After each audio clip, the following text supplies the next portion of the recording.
Hello friends, welcome है आपका हमारे रिमझिम कहानियाँ यूट्यूब चैनल पर। अब आज आपके लिए लेकर आए हैं एक दिलचस्प कहानी, हीरे की कीमत। आइए शुरू करते हैं। एक कुम्हार को मिट्टी खोदते हुए अचानक एक हीरा मिल गया।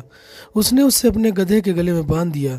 एक दिन एक बनिए की नज़र गधे के गले में बंधे उस हीरे पर पड़ गई। उसने कुम्हार से उसका मूल्य पूछा। कुम्हार ने कहा, 1.25 सेर गुड़ है इस हीरे का मूल्य। बनिए ने कुमार को 1.25 सेर गुड़ देकर वह हीरा खरीद लिया। बनिए ने भी उस हीरे को एक चमकीला पत्थर समझा था, लेकिन अपनी तराजू की शोभा बढ़ाने के लिए उसकी डंडी से बांध दिया। एक दिन एक जौहरी की नज़र उस बनिए के तराजू पर पड़ गई। उसने उस बनिए से उसका दाम पूछा। बनिए ने कहा, 5 रुपये मात्र। इस चमकीले पत्थर की कीमत सिर्फ है 5 रुपये मात्र। जौहरी कंजूस व लालची था। हीरे का मूल्य केवल 5 रुपये सुनकर समझ गया कि बनिया इस कीमती हीरे को एक साधारण पत्थर का टुकड़ा समझ रहा है। वह उससे भावताव करने लगा। 5 नहीं 4 रुपये ले लो।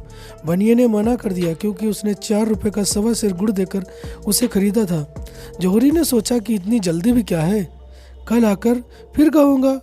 यदि नहीं मानेगा तो 5 रुपया देकर खरीद लूँगा इस कीमती हीरे को इस बनिया से, जिसे वह पत्थर समझ रहा है और कुछ नहीं। संयोग से 2 घंटे बाद एक दूसरा जौहरी कुछ जरूरी सामान खरीदने उस बनिए की दुकान पर आया। तराजू पर बंधे हीरे को देखकर वह चौंक गया। उसने सामान खरीदने के बजाय उस चमकीले हीरे जैसे दिखने वाले पत्थर का दाम पूछ लिया। बनिए के मुख से 5 रुपये सुनते ही उसने झट से जेब से निकाल कर उसे 5 रुपये थमाए और हीरा लेकर खुशी खुशी चल पड़ा। दूसरे दिन वह पहले वाला जौहरी बनिए के पास आया। 5 रुपये थमाते हुए बोला, लाओ भाई वह पत्थर। बनिया बोला, वह तो कल ही एक दूसरा आदमी 5 रुपये में ले गया। यह सुनकर जौहरी ठगा सा महसूस करने लगा।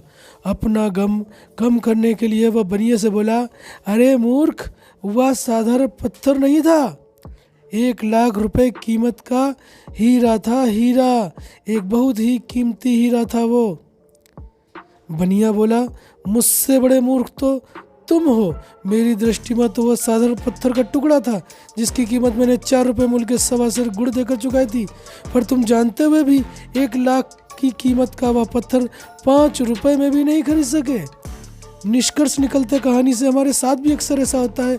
हमें हीरे रूपी सच्चे शुभचिंतक मिलते हैं, लेकिन अज्ञानतावश पहचान नहीं कर पाते और उसकी अपेक्षा कर बैठते हैं, जैसे इस कथा में कुम्हार और बनिए ने की।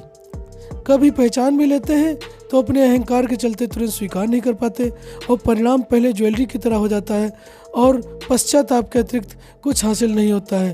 दोस्तों, अगर आपको कहानी पसंद आई हो तो रिमझिम कहानियाँ चैनल को लाइक करें, सब्सक्राइब करें, ताकि आपके लिए हम नई नई कहानियाँ रोज लाते रहें। नमस्कार बंधु, मिलते हैं।